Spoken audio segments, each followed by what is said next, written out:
Hey everybody, welcome in or welcome back to the channel. This is Miss Tarot, and today, as promised, I am back with a Gemini season reading. So this takes place May 21st through June 20th, and we are going to take a look at, for those of you who are Gemini sun, happy birthday. I am a Gemini sun. So you're going to be experiencing, if you haven't already, your solar return. Very beautiful energy. This is kind of the beginning of a year for you.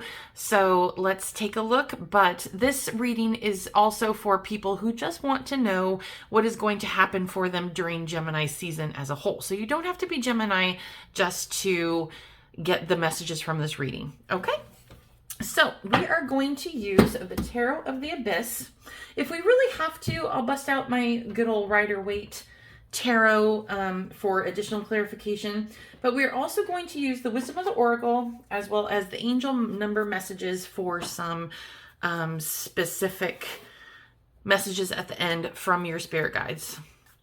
So, but let's take a look and see what your overall theme for Gemini season is going to entail.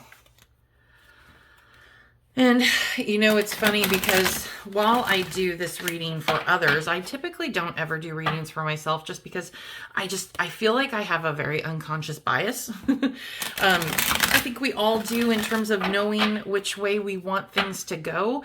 And I don't trust myself when I do my own tarot because I feel like, you know, I'm looking for what I want to see versus the truth.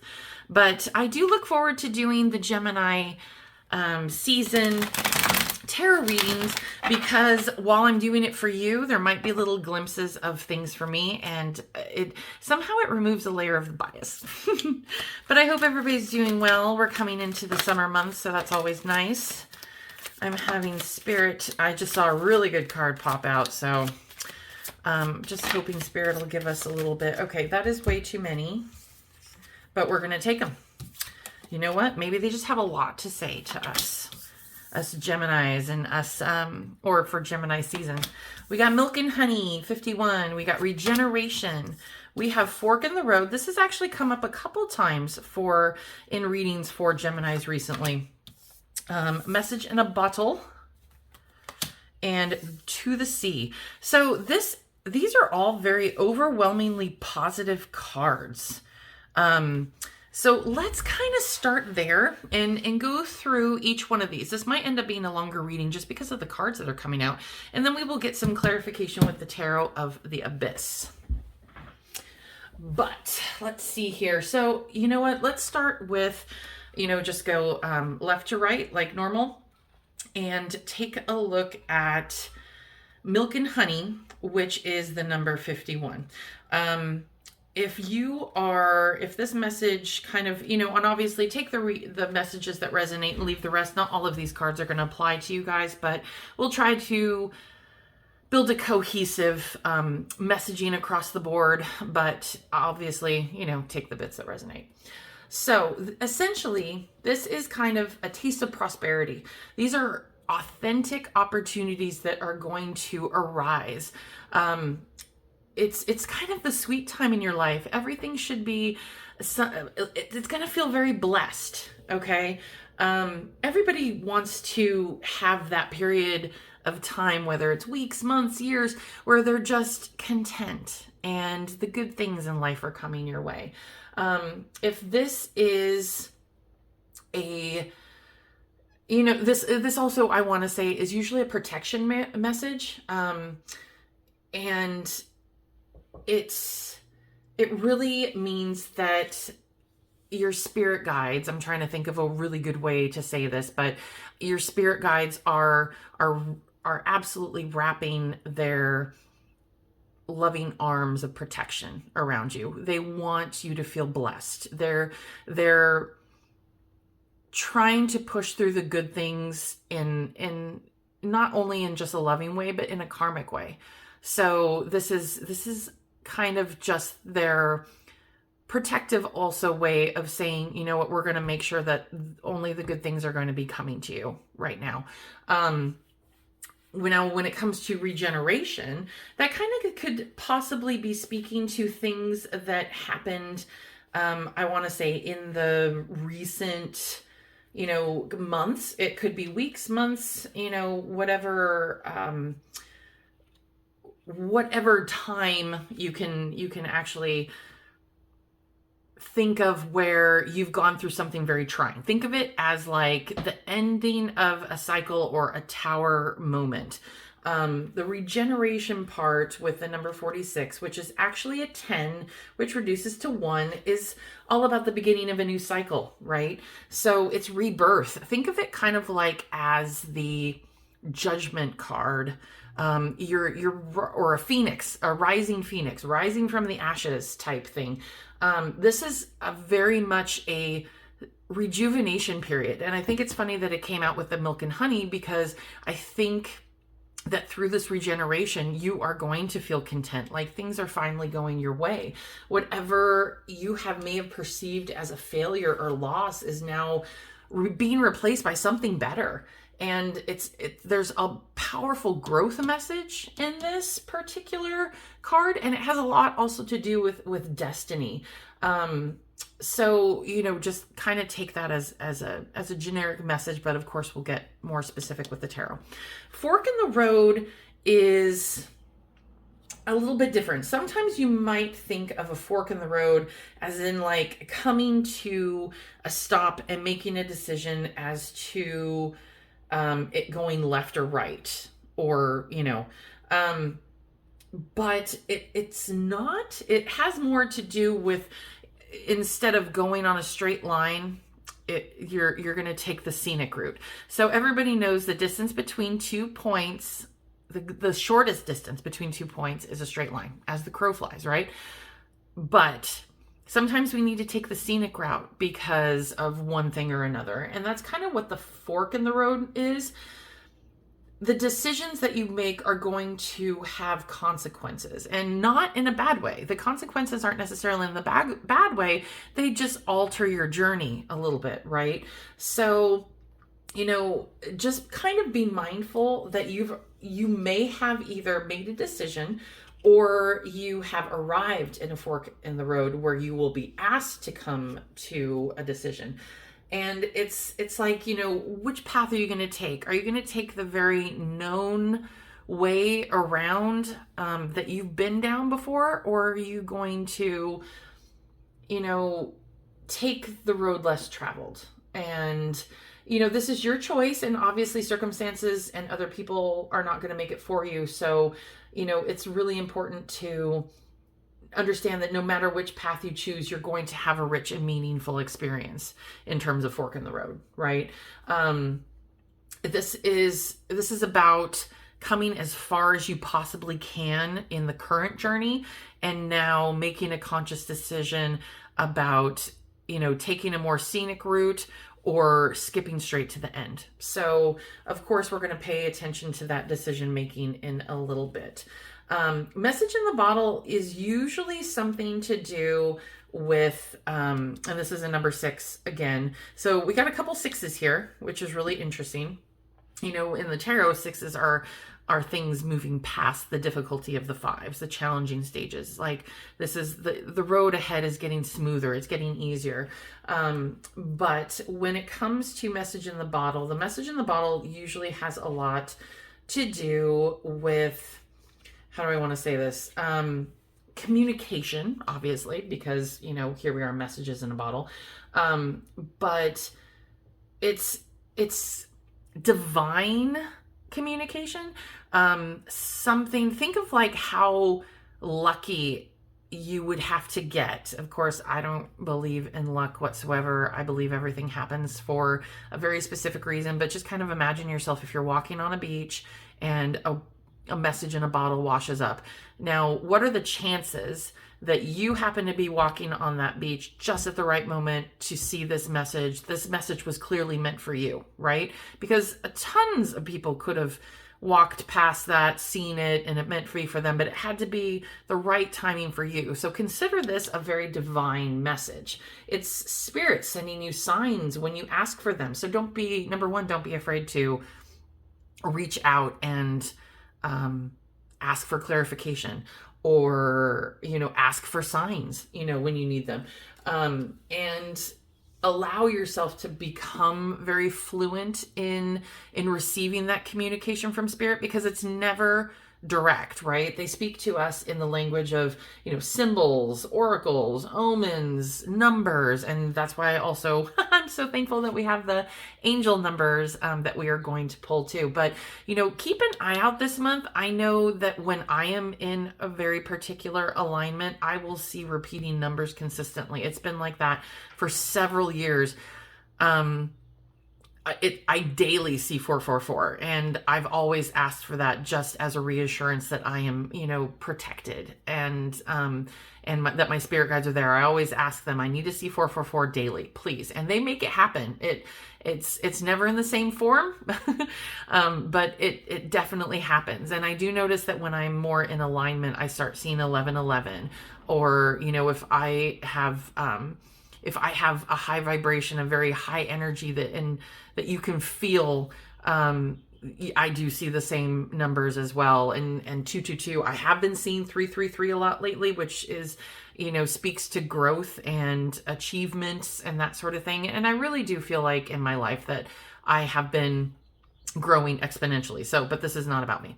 But keep an eye out for those signs, right? So, think of logos that mean certain things to you, or special symbols that you share with past loved ones and things like that. Dragonflies, butterflies, anything that reminds you that that reminds you of spirit, especially if they're repeating, or if you have a Disney princess moment and a deer just walks up to you out of a clearing. You know what I mean? Just these very rare and special moments. Pay attention to them. Okay.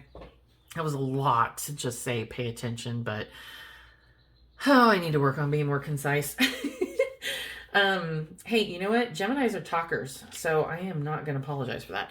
And then we have To the Sea, which is number 7. And that has to do with a lot of being in the flow, returning to your base level. This is very root chakra type energy. It's returning to your authentic self.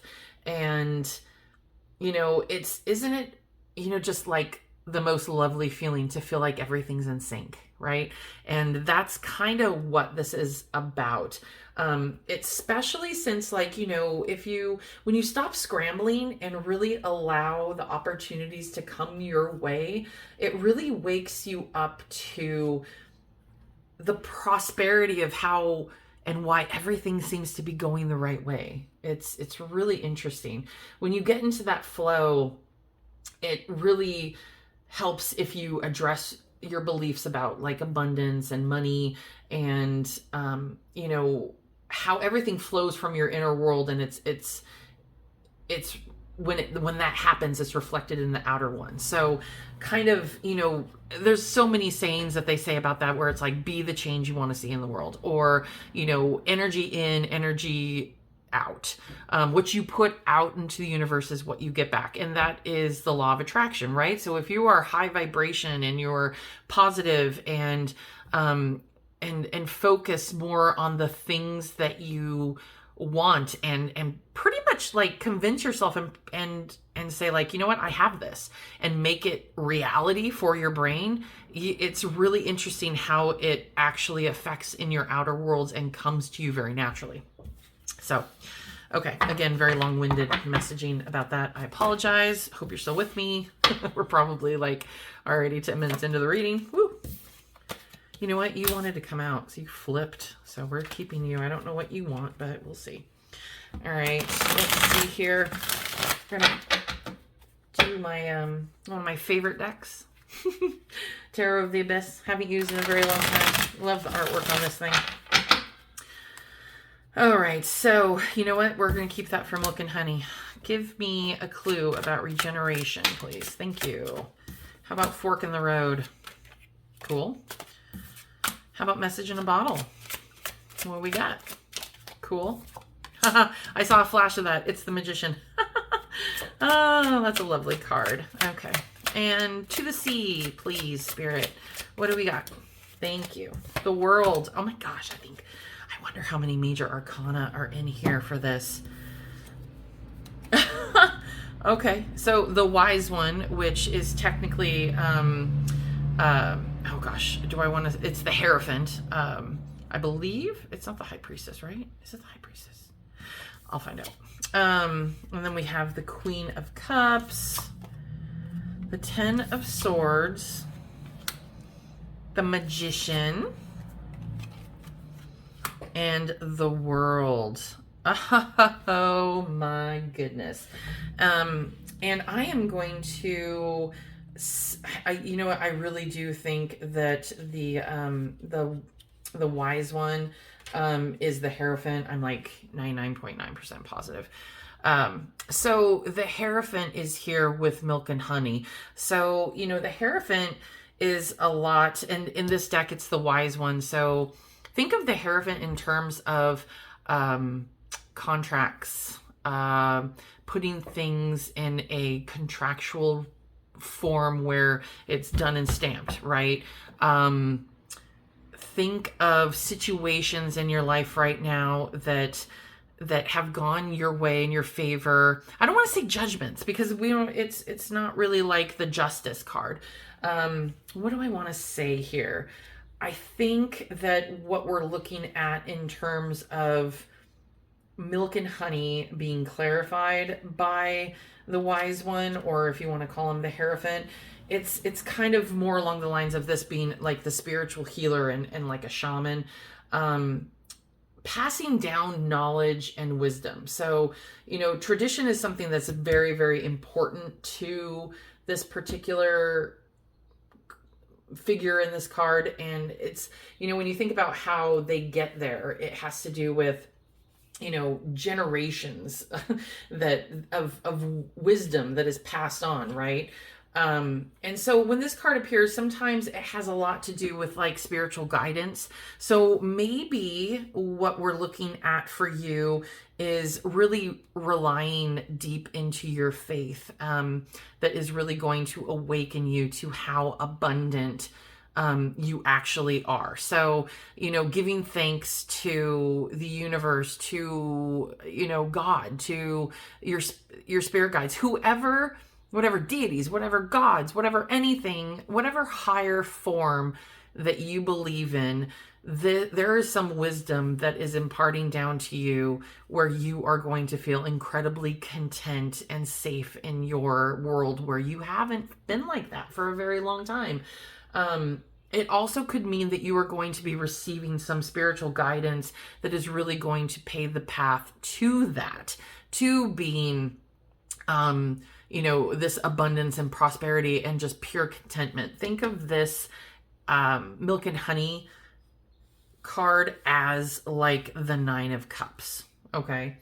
So that brings us to the Queen of Cups with regeneration. Now, my first thought was that some of you might have gone through a very, very difficult relationship problem that has really awakened you to your emotional strength and your solidarity in committing to yourself and not being taken advantage of, not letting anybody skew your truth. With the Queen of Cups, this is something that you are more being asked to kind of embody. She's very serene. She doesn't let things bother her. She has an emotional, almost psychic connection to others. And, with like this picture right here, she's like this protector of a ship. And it's like, without her being on this, the journey would be so much harder.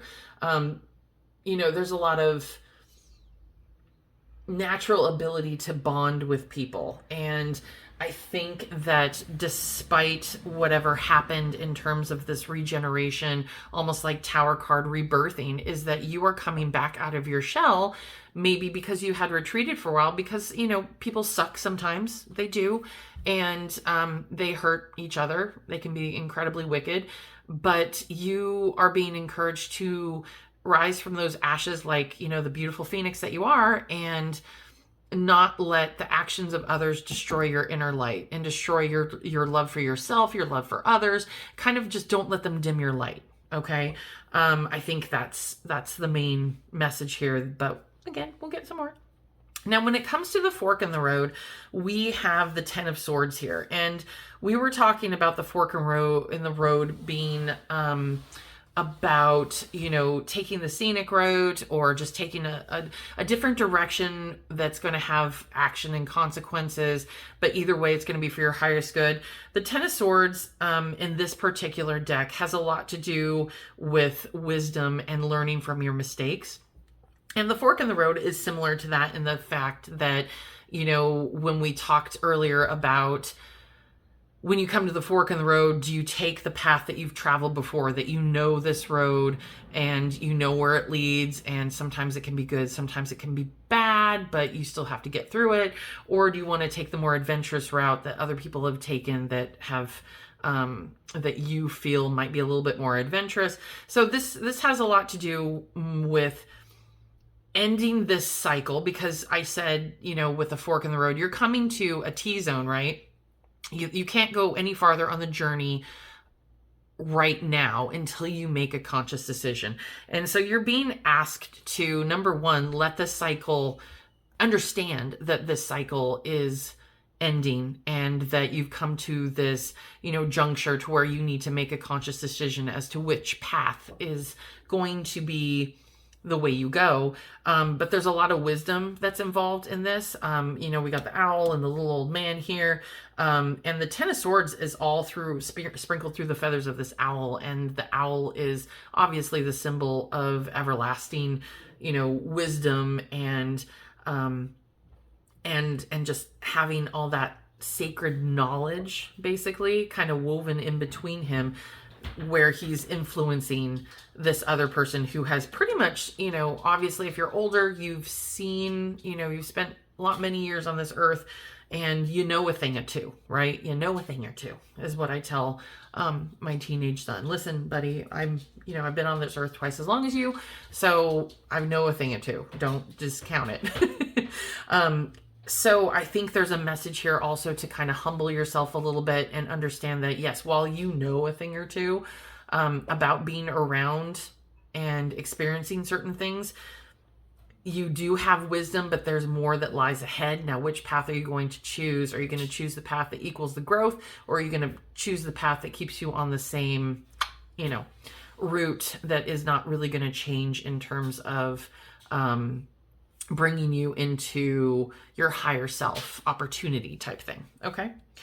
That was very wordy. Again, I apologize. And then when it comes to the Magician and Message in the Bottle. So the Magician is an incredibly strong manifestation card. And we talked about this in terms of, receiving messages from your spiritual team or from pretty much anything on the outer planes that want to communicate with you. So it was like, pay attention to symbols and numbers and things like that. So there's no barriers with the Magician. It's kind of like the world is his oyster type thing. Anything, he can create anything. But there, at the same time, there's a lot of responsibility on the shoulders of a magician. There's no, it's, why, how do I want to say this? So we strive to be like the magician, or we all should, or as we strive, I should say, to be like the magician, we have to become aware of, the powers we are aiming to balance, right? So I would probably say that, while this is an incredible period and time for you to create your own reality, pay attention to the messages and symbols that you are getting on a daily basis to kind of know if you are aligning with your highest good.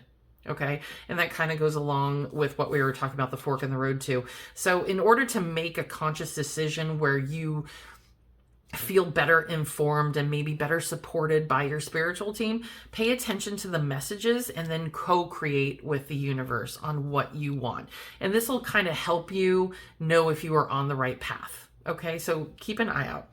And then we have the world with the to the sea. And, you know, the to the sea that we were talking about is just kind of like returning to your authentic self. And that's, you know, the world is the completion of a cycle as well. The world lets you know that things have come full circle, and that how do I want to say this? Do I want to say, it's not quite like an awakening, but how do I want to say? It's the final stage of the major arcana, right? So it's every card that has preceded it represents a step in our spiritual, emotional, and mental and physical evolution. So, you know, that's a reminder that we're all creators of our reality. And we talked about that too with the to the sea card, being able to reflect out what we want to receive. Okay.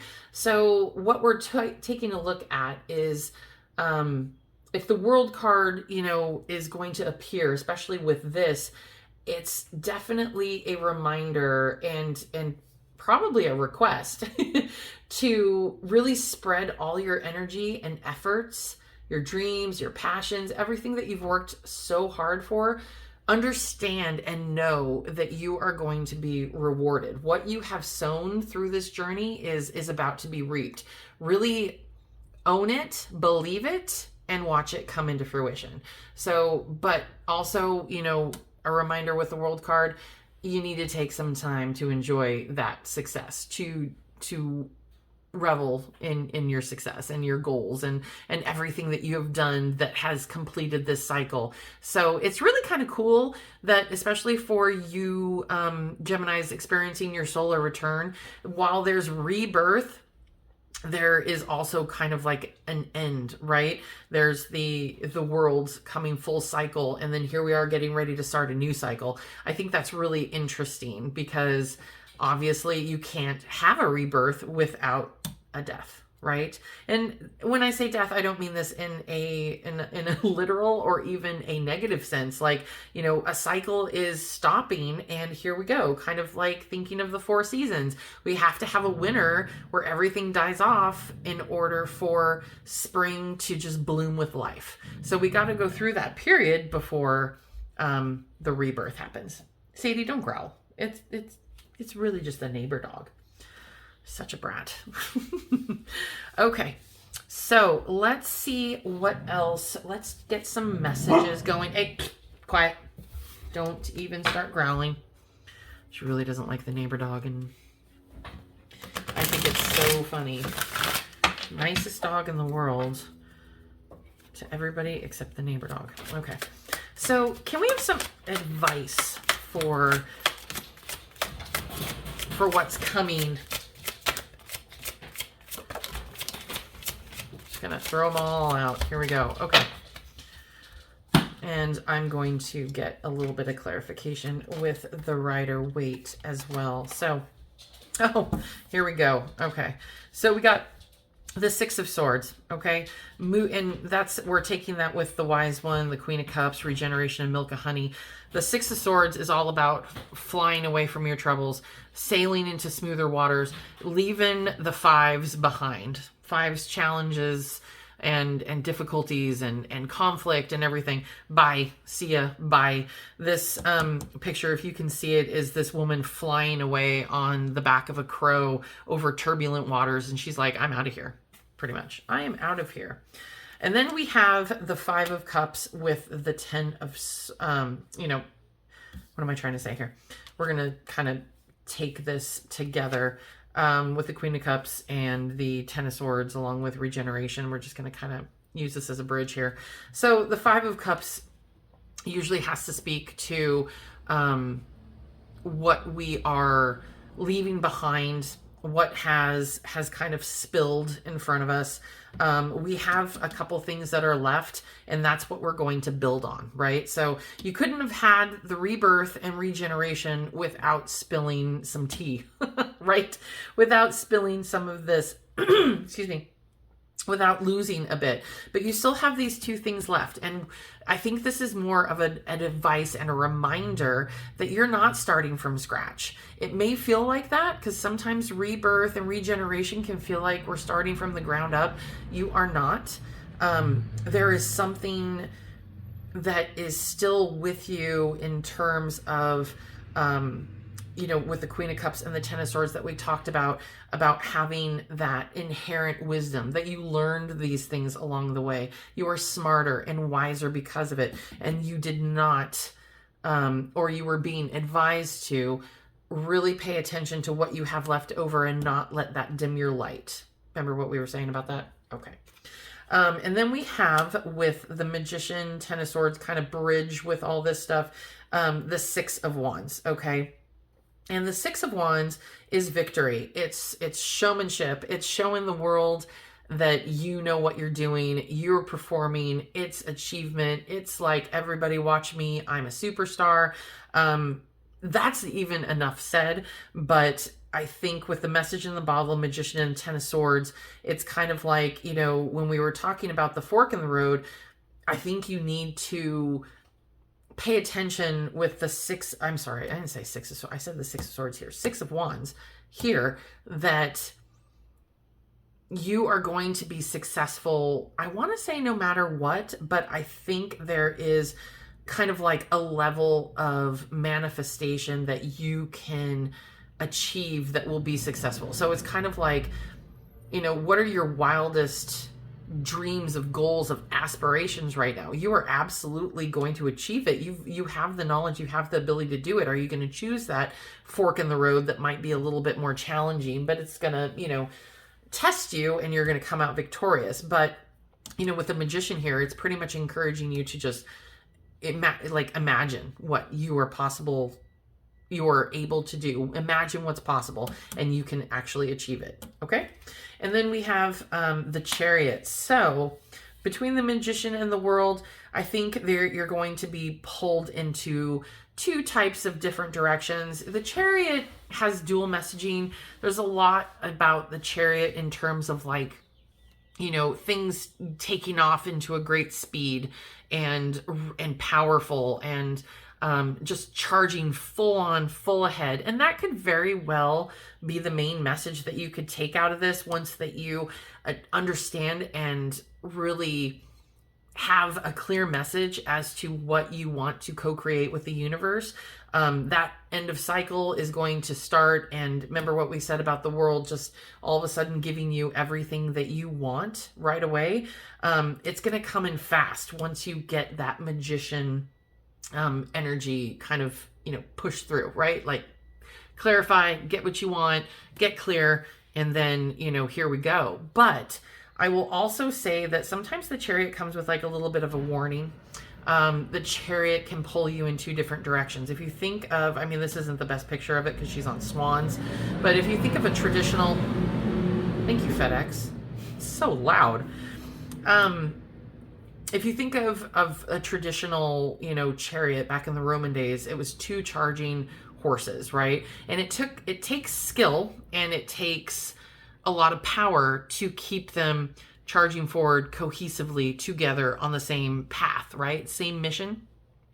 Because you know how horses are, and if one wants to go this way and one goes that way, it's just like, it's going to end poorly. I think that you are being advised to not only full steam ahead with these manifestations of what you want once you're clear. I think also what they're trying to tell you to do is to, once you're clear, you need to be single-mindedly focused on it. Really pull that energy into one direction instead of kind of shooting off over here, shooting off over there. Really be intentional about moving forward in the direction that you want. And just being very single, like think of horse with blinders on. They don't see to the sides. They just see straight ahead. That's kind of what you need to embody. So that was the advice. I'm going to, I'm going to switch to Rider-Waite, and I just want to see if there's any other messages that we want. I feel like we've actually done pretty good. You know what? Skipping the right away. We're going to go to straight to angel messages because I really want to see what they want to say to you. I feel like this was a lot that they kind of chattered about anyway. And I don't feel like there's anything hanging out there that we need more clarification on. Overall, I think it's going to be an amazing month for pretty much, everyone. And especially you Geminis. My Gemini sun brothers and sisters. I'm a Scorpio moon. And wait, no, yeah, Scorpio moon? Yeah. And, but I am a Libra rising. So, kind of a couple really interesting, conflicting signs. It's pretty funny to me. All right. So, Spirit, please let us know what you have to say for these beautiful Geminis. There's already 2 that popped out. Oof, they're chatty today. What else? Anything? Thank you. Anything else? I thought 4 was going to come out just because 4 ended up being straight up, but never a coincidence. That's what I got to say. So we're going to start like this. Okay. Number 4. I am stable. You bring stability and rationality to any situation. You are on the rook. I cannot talk. You are the rock, and the hard work and perseverance make you a dependable friend, colleague, and partner. Okay? Yes, you are. I think that's just a reminder. It's not advice, it's a reminder. Another reminder. I am ingenious. You have great leadership skills. Your mind is sharp and allows you to dream up ingenious ideas and organize all the details, then direct others in how to carry things out. So you're a delegator. Look at you. I almost feel like this needs to be over here with the whole manifestation piece, but oh, look at that. You got 111. So that's a very powerful angel number right there. And this one says, I am creative. Angels are ready to fully support you in this endeavor so that you can co-create with the universe a life you love. See, I am so stupid. I should have just let it come out in the way it came out, because I'm like, no, this belongs over here. This very much belongs over here with the magician and co-creation, because that's what we were talking about over here. You know what? I just need to trust the cards sometimes because they know what they're doing. And then we and then we have 999, and here we go with the excuse me, end of a cycle. 9s are the end of a cycle. It's completion. 10s, 9s, we're moving on and into like pretty much an entire new cycle. We're right at the cusp of it, and that's where we are getting this message for, as in I am unique. Thank the past for your lessons and leave it where it belongs so that you can make the best of life that is still waiting to be fulfilled only by you. And that absolutely goes with this part over here where we were talking about the lessons you've learned and taking that knowledge with you and co-creating and moving through to the end of the cycle, being able to start fresh and start anew and have a whole new experience, but just that much better, older, wiser. It's really kind of cool. So those are all the messages that I have for you today, Geminis and Gemini season people. Thank you so much for being here. I hope you all have a wonderful month of end of May, early June, and I will come back this weekend with the week ahead bite-sized tarot reading, as well as next week we'll do another general message for the collective, just kind of like what do you need to know. I am taking personal readings right now. So if you're interested in a personal reading with me, my email, my website, everything is in the description box below. My Instagram, where I also do daily tarot card pulls with advice. Just feel free to follow me on any of those. Definitely give me a like if this reading resonated with you. Also comment down below, because it really helps to know what kind of content that you guys like. I also take suggestions for readings. So if you have a suggestion for a specific reading that you want, throw it in a comment below, and more than likely, I would say like 99% of the time, I will do that for you. So Anyways, I appreciate you guys being here. Definitely like, comment, subscribe, follow me on Rumble. I'm there as well. And I will see you again at your next reading. Take care, everybody. Bye.